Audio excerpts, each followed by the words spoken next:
Gulf overseas exchange company LLC প্রবাসীদের remittance পাঠানোর এক বিশ্বস্ত নাম। UK Bangladesh catalyst of commerce and industry UK বিসিসিআইয়ের আয়োজনে বৈদেশিক কর্মসংস্থানের সাম্প্রতিক অগ্রগতি সম্পর্কে জানার এবং যুক্তরাজ্য ও বাংলাদেশের সম্পর্ক কিভাবে আরও জোরদার করতে পারে তা নিয়ে আলোচনা ও মতবিনিময় সভা অনুষ্ঠিত হয়। রোববার দুপুরে সাউথ ওয়েস্ট লন্ডনের অভিজাত মিলেনিয়াম গ্লোস্টার হোটেলে ইউকে বিসিসিআই আয়োজন করে UK NRB relations and overseas employment শীর্ষক আলোচনা সভা। এতে প্রধান অতিথি হিসেবে উপস্থিত ছিলেন লন্ডনে সফররত বাংলাদেশের প্রবাসী কল্যাণ ও বৈদেশিক কর্মসংস্থান প্রতিমন্ত্রী শফিকুর রহমান চৌধুরী এমপি।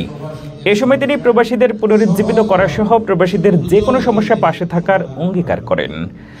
বাংলাদেশ হাইকমিশন লন্ডনের হাইকমিশনার সাইদা মুনা তাসনিম সহ আর উপস্থিত ছিলেন OBA-DBA chairman, Seamark group of কোম্পানির চেয়ারম্যান ও প্রধান নির্বাহী, এনআরবি ব্যাংক লিমিটেডের প্রতিষ্ঠাতা ও chairman, UK BCCI, UK Bangladesh catalyst of commerce and ইন্ডাস্ট্রির চেয়ারম্যান এবং ইকবাল ব্রোস ফাউন্ডেশনের চেয়ারম্যান ইকবাল আহমেদ।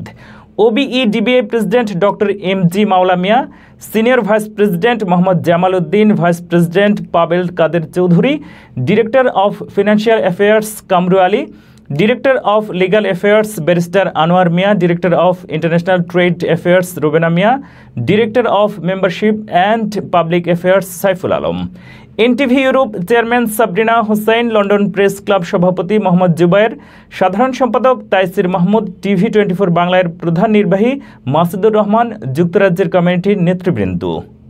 এ সময় বক্তারা বলেন, বর্তমান সময়ে ব্যবসা টিকিয়ে রাখতে হলে সবাইকে ঐক্যবদ্ধ হয়ে ধৈর্য ধারণ করে ব্যবসা পরিচালনা করতে হবে। নতুন নতুন ধারণা নিয়ে তরুণ প্রজন্মকে ব্যবসায় যুক্ত হওয়ার আহ্বান জানানো হয় সেমিনারে। হসপিটালিটি, আইটি, অ্যাকাউন্টিং, গার্মেন্টস সহ বিভিন্ন সেক্টরের সমস্যা ও সম্ভাবনার কথা তুলে ধরা হয় উক্ত সেমিনারে।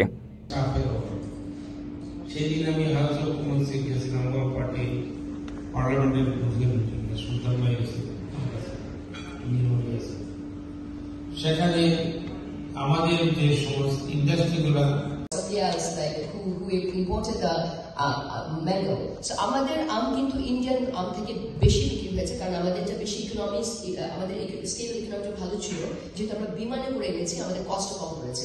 কাজে আমি আবারও আমার বক্তব্য শেষ করছি। আমার British Bangladeshi, the most enterprising overseas NRBs in the world are the British Bangladeshi people. And you know, this is my 6th year. In diplomacy there's a word, and I have repeated that. Is that first year আমি আমার সরকারের জন্য কাজ করি, second ইয়ারে দুই দেশের জন্য কাজ করি, তৃতীয় বছর ওই দেশের জন্য কাজ করি, host government, and now I only work for the British Bangladesh. It's the strongest pillar of our bilateral relations. Thank you. Jai Bangla. Honourable guest, you've heard of his portfolio and the hard work that he's been doing in the United Kingdom and of course in Bangladesh from Her Excellency, and she's set it out very well. Just to say that যাতে migration ফিজ কমানো যায়। Oman প্রবাসী বাংলাদেশের কষ্টার্জিত অর্থ বৈধ চ্যানেলে দেশে প্রেরণের একমাত্র নির্ভরযোগ্য প্রতিষ্ঠান Gulf overseas exchange company LLC।